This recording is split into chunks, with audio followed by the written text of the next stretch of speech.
So good afternoon and welcome back to the vlog. We are here at Bicycle in Richmond with Bike Fit James because today Sav is having a bike fit. My first ever bike fit. First ever? Yeah. Are we nervous? Yeah, he's just gonna criticise me. Come on, let's get started. Good timing for Sav's fit. Pressure mat's just arrived. Oh yes. This is where we get all excited about it and it doesn't work. Sav's a bit nervous because she's never had a bike fit before. What are you nervous about? I don't bike hard. How do I get on this? It doesn't look like a bike. How expensive is this? Fair enough. You won't break it. There have been people who weigh more than double what you do. Well, it tastes nice.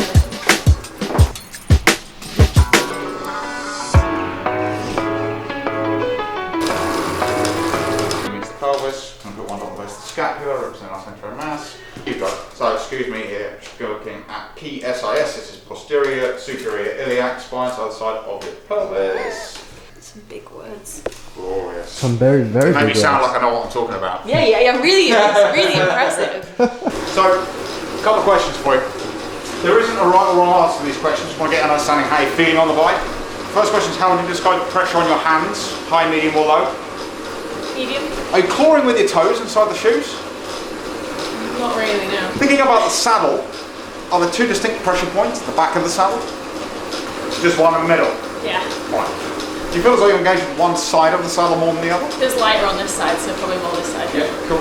Final question, potentially a harder one. Of the three contact points, the hands, the saddle and the feet, which are you the most aware of? From my hands. Yeah, alright, cool. What we look for here is compensation. An example of compensation in this case might be pointing the toes through the bottom of the stroke because the saddle's too high. Yeah. Alright. So, to give you an idea, I normally expect leg extension to be between 138 and 142 degrees with a flat foot through the bottom of the stroke. That doesn't mean to say people don't leave here outside of that range, because they do. But this is slightly overextending, and what that also means, I normally expect this number to be between 8 and 12, it's more like 25, that's 20 degrees. What I'm suggesting is occurring here, you're reaching overextension of the leg and you're having a pointed toe to scrape through the bottom of the stroke. And we've got more extension in the left leg than we do in the right. Which begs the question, why? Why would you extend your left leg more than your right? I'll tell you why. You sit off the right hand side. Now, there's a shifty looking character in the background. So this is textbook saddle too high. So most people, you're right-handed, right?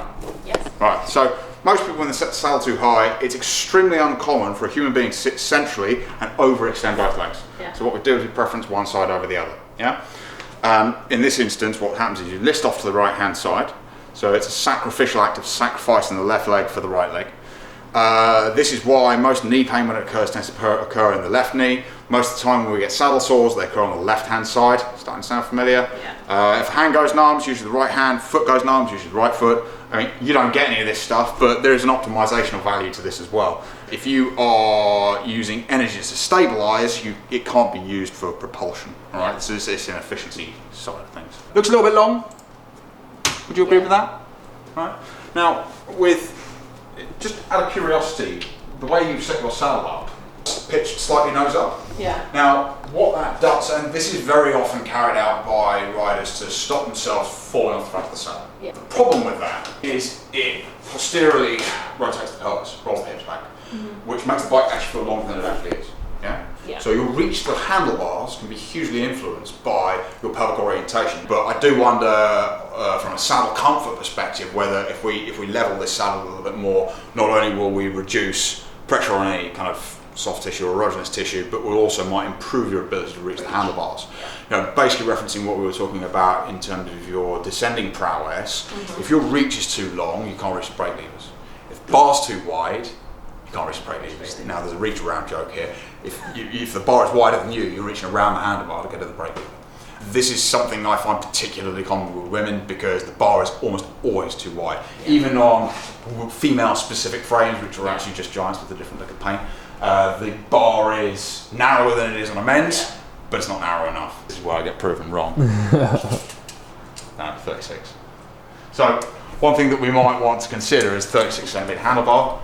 you race, so a narrower bar actually is going to kind of bring you in and reduce your frontal area anyway. There's a lot of setback in the saddle here. Yeah. One method of potentially reducing the reach might be to just nudge that saddle further forward. Disclaimer to the viewers, don't just do that to reduce your reach, because what happens if you use just saddle setback as a means of reducing reach, you disrupt centre of mass. If you take the saddle further forward in this instance, it might potentially throw all of your weight into the front of the bicycle. I find myself only kind of changing when I need to, but what saddle setback influences is saddle height, hip function, and weight distribution. Hey, Hey, how much are we learning? a lot. I hear this age-old statement, or I'm not a pro, so I don't need a bike fit. Well, first and foremost, pros don't have bike fits. The ones that do tend to win Grand Tours.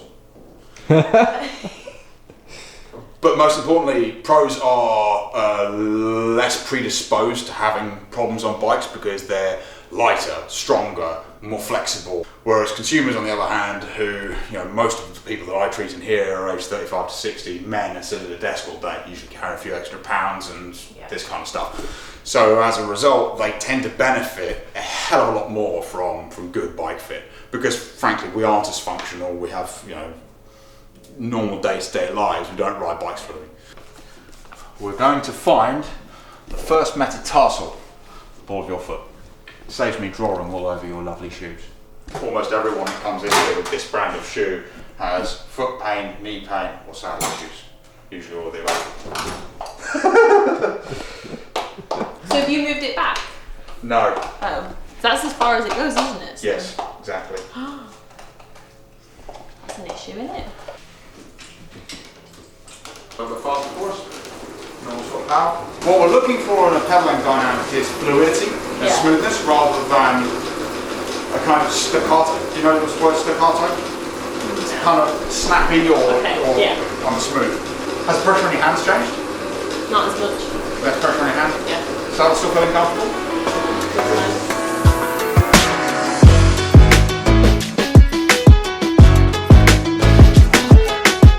Biggest change I've made so far is 20 mil forward in setback. So the saddle's come forward 20 mil, which has reduced the reach, and already we're starting to see the arms are softening up. We were talking off camera earlier about your descending and your handling prowess and how confident you are descending. A lot of women really struggle with descending, and on the grounds that the bar's almost always too wide, and if the reach is too long as well, you really struggle to reach the brake levers, particularly on the drops. This is particularly important for female cyclists, not just saddle selection, but position in general. The thing is, though, that it's important to understand that position plays a larger role in saddle comfort than the saddle itself. Saddle, like are my we? jersey. I do, yeah. Let's have a look. Are we trying to find a certain saddle, are we? Yes. Yeah. Comfy one. The biggest gain we'll make today will be, let's bin the saddle, get it further forward, reduce that reach, but also open up your hips, and I'll take it lower at the front end as well. So that actually should stabilise the thing a bit, make it more solid on the centre. How was the fit that we got to? Good. Yeah? Happy. Different. Yeah. Were you expecting to make that many gains no, in? But I have no idea. Like, I don't really have much to go off. If you get this done properly, you will absolutely perform better. I think there's a bit of a misconception that if you're comfortable, you'll go slower, which in aerodynamic terms is true. But if you're uncomfortable in the saddle, if you're uncomfortable in the front end, you're going to go slower. I guarantee you, every time. The other thing is, it's very easy to quantify comfort. You're either comfortable or you're not. Whereas there are so many other variables out in a racing scenario that you can't necessarily put your finger on. Yeah. What? Yeah. What am I looking at? Oh no, look that way. Is it stuck in my hair? Oh no! You have to cut it out. Like, I kind of played it safe with you today, but so let's just see how you get on. The reach now is bang on for what we have here. It's a little bit higher than where I want you. Yeah. But For like I say, now. just for now, just give it a ride. Let me know how you get on. I'd like to think 50 watt increase in FTP.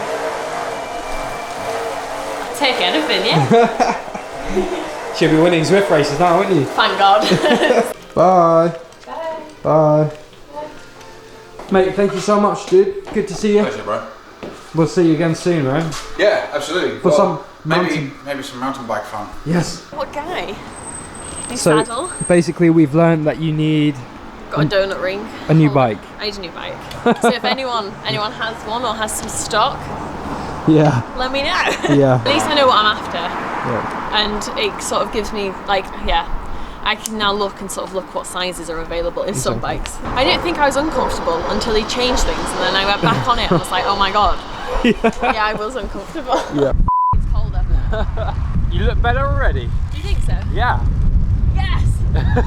Right, well, I hope you enjoyed some of that bike fitting content. If you did have any questions, make sure you write them down and I'll try to answer as many as I can. But for now, from me and Sav, Bye. see you on the next one.